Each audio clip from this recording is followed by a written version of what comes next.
तर रुचिरा, आपल्याला भरपूर लोक विचारतात की घावण्याचं पीठ नक्की कसं बनवायचं, तर तुम्ही सांगू शकता का कसं बनवायचं? आपण या व्हिडिओत सांगूया सगळ्यांना. आपण तांदूळ घेतले पहिले आणि मग ते धुवून पूर्ण फॅनवर एक दिवस अखंड सुकवले.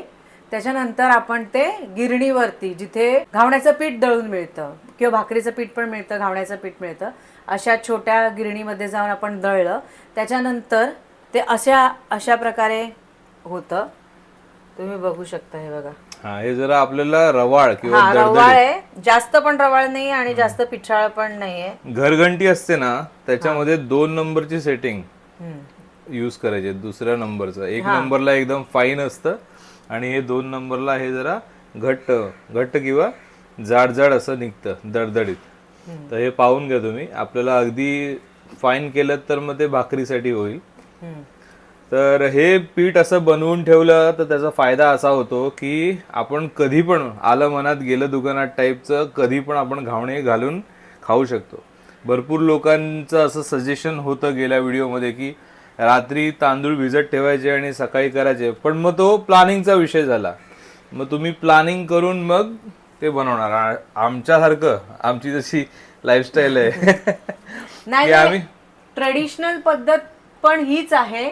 तो जो आहे सेकंड मेथड, तो पण मेथड आहे, ते पण करतात. पण ते आयत्यावरती म्हणजे आपण म्हणजे एक दिवस आधी ठरवलं आणि दुसऱ्या दिवशी आपण केलं, असं आहे. आणि हे आपण साठवणीचं करून कधीही आपण हवं तसं घावणे करू शकतो. म्हणजे प्रत्येकाचं वेगळं असू शकतं. पण माझ्या आजीची जी पद्धत आहे की आम्ही पीठ करूनच करतो, ही जी माझ्या आजीची पद्धत आहे ते मी सांगते. बाकी प्रत्येकाचा वेगवेगळ्या जिल्ह्यामध्ये, वेगवेगळ्या घरामध्ये वेगवेगळ्या प्रकारचं असू शकतं. भरपूर लोकांनी कन्सिस्टन्सी पण विचारलेली की आपल्याला हे पीठ पाण्यामध्ये भिजवताना काय कन्सिस्टन्सी असली पाहिजे.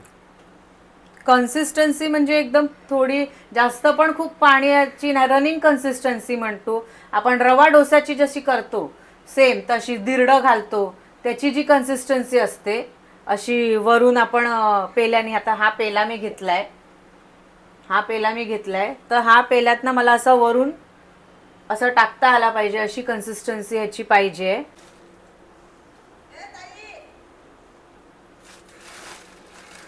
आणि मीठ चवीनुसार. हा, मीठ मी अंदाजे घेतलंय. पहिलं कमीच घेते, नंतर मग आपण पाहिजे तर ऍड करू शकतो, कारण याच्यात पाणी पण जाणार ना. तर आपण हे मीठ आणि सगळं मिक्स करूया.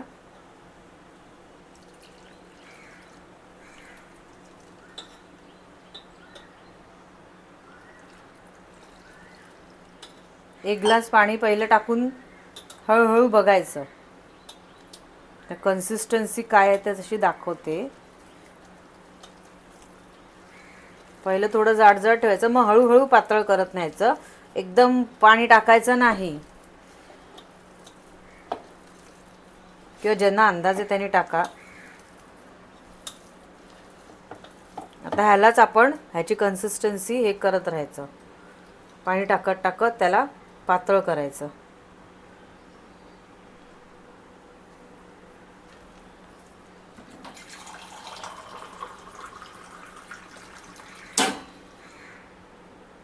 टाका टाका, अजून टाका. बस, थांबा. हां, आता पण बघूया. आणि गुठळ्या नाही राहू द्यायच्या, राहतच नाही म्हणा.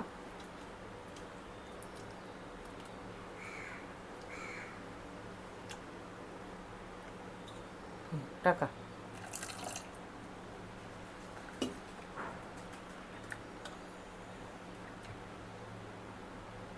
अजून टाका पाणी. बस. हां, हे बघा, हे जे आले आहे ना, ही रनिंग कन्सिस्टन्सी आहे. काही काही लोक याच्यापेक्षा पातळ पण करतात. तुमच्या हिशोबाने तुम्ही करू शकता. म्हणजे दुधाची जी कन्सिस्टन्सी असते, दुधाची, ताकाची, तशी कन्सिस्टन्सी पाहिजे. थोडीशी त्याच्यापेक्षा जाड, पण हे असं सरसरीत पडलं पाहिजे. हे बघा असं. ठीक आहे, आता आपण करायला घेऊयात. तर आपण बिडावरती कांदा असा बिड्यावरती आपण चोळणार आहे आणि मग आपण घालणार आहे. दाखवा करून. तेलात असा बुडवायचा.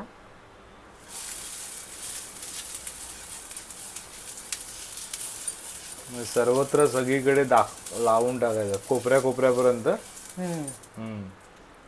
पहिल्यांदा जेव्हा करायला घेतो आपण तेव्हा तुमचं बिडं धुवून ठेवलेलं असतं वगैरे तुम्ही, त्यामुळे जरा जास्तीचं लावा सुरुवातीचं.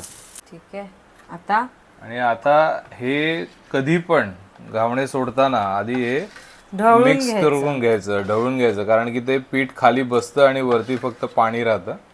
तर प्रत्येक वेळेला तुम्ही घावणे करायला घ्याल तेव्हा इथे असं हलवून चांगलं गदगदवून घ्या.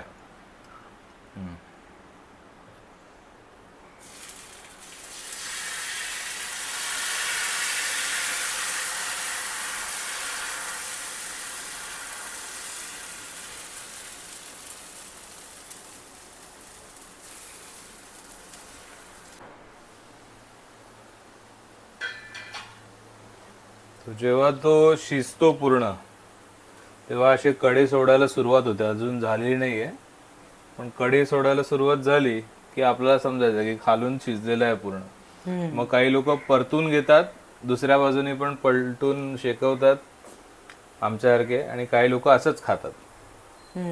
आता पहिला घावणा नेहमी चांगला येईल असं नाही, कारण की तुमचं भिडं तुम्ही धुतलं असेल काय असेल तर पहिला प्रत्येक वेळेला चांगलाच येईल, त्याची काही अशी गॅरंटी नाही. त्याचा नॉन स्टिकीनेस तयार अजून झालेला हे बघा, थोडं थोडं लागतंय, थोडं वेळ लागतो. कधी कधी एका दमात सुटणार, कधी कधी म्हणजे ह्याच्यानंतरचे आता सगळे सुटणार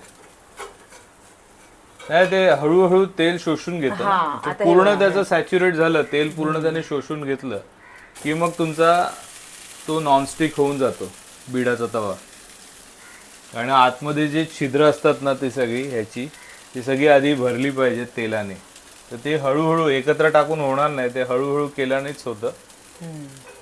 तर पहिला घावणा तुटतोच, पहिला थोडाफार असा हे होतो. आणि ज्यांचा तुटत नसेल, ज्यांचे रोज सतत जे करतात ना, रोज ज्यांच्या घरी म्हणजे एक दिवस आड रोज त्यांचा बिड रेडी असतं नेहमी, आणि मग त्यांचं कसं कधी पण घातले घावणे की मग ते सतत सदैव चांगले निघतात. तर आता आपण दुसरा घेतोय घावणा घालायला. घ्या.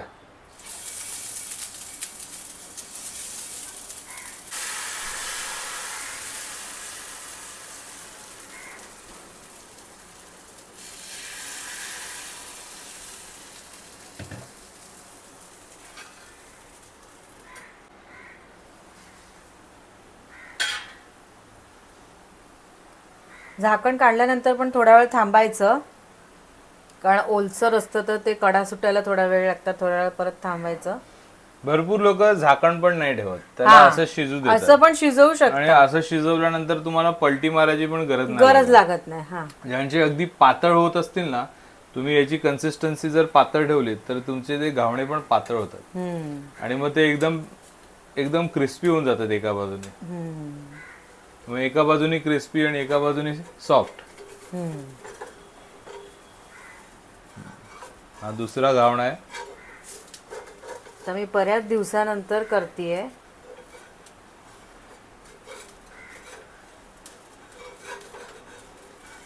तर हा थोडाफार ओके मध्ये आलेला आहे.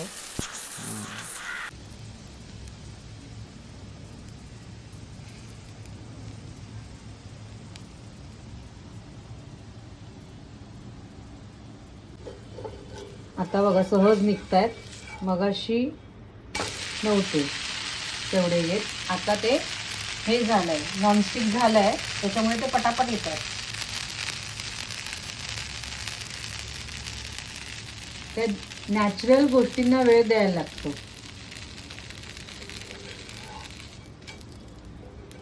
असं आपलं झालंय. चला चहा काढा. तर असे तुम्ही घावणे करून बघा आणि आम्हाला कमेंटमध्ये सांगा कसे झालेत ते.